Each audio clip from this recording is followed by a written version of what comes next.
you hop in, you're going to be playing as an old man Ray, who seems to be stuck in a limbo-esque environment. Exploring more, you find journal pages that you learned you were actually writing previously in your lifetime.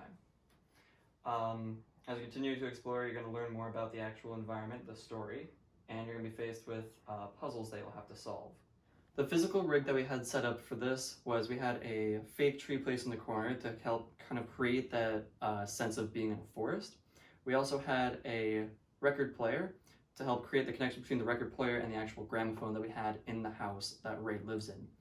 The last connection that we had was that when the user was putting on the headset, we had ambient music playing to match the stuff that was happening in the actual game itself. Passing Memories is a virtual reality game where you, the player, plays as Ray, an old man experiencing an odd supernatural event where he and you have to go back and relive his past experiences in this old cabin of his.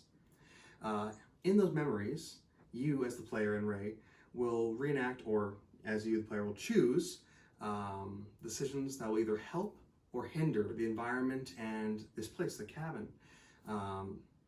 And those decisions of yours will then affect what Ray's future is, his fate. Our goals in Passing Memories was to create a story that, as the player made choices, would change and alter in Ray's actual life. So as the player made different choices, it would create a different outcome. And we would make the player more developed to that outcome, more connected to it, because the ending they got is the ending they deserve, since they chose that ending.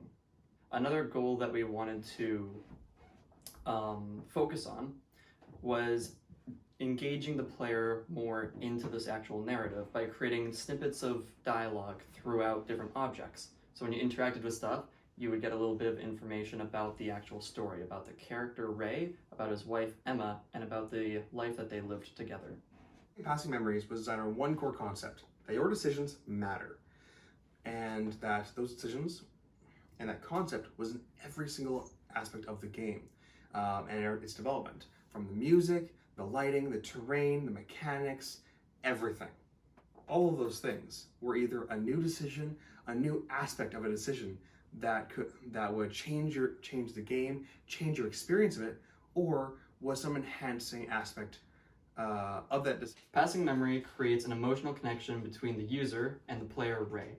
It does this by putting the user into Ray's shoes and throwing them into his own memories. And through the actions that they do, through his memories, changes the outcome. Through those decisions that they make in Ray's past, they are either rewarded or punished with different endings, and they see that reaction through Ray and the dialogue that is given.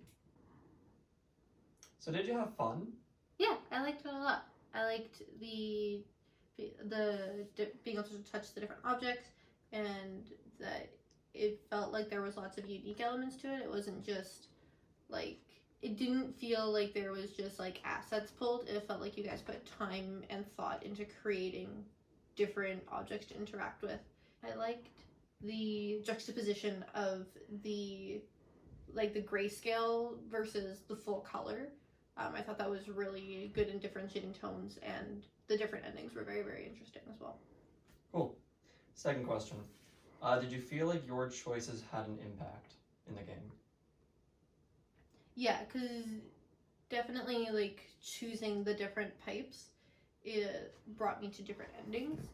I didn't necessarily understand what my choices were gonna impact, but like I do feel that there was an impact. I just wasn't 100% clear in my first run through what that was gonna be.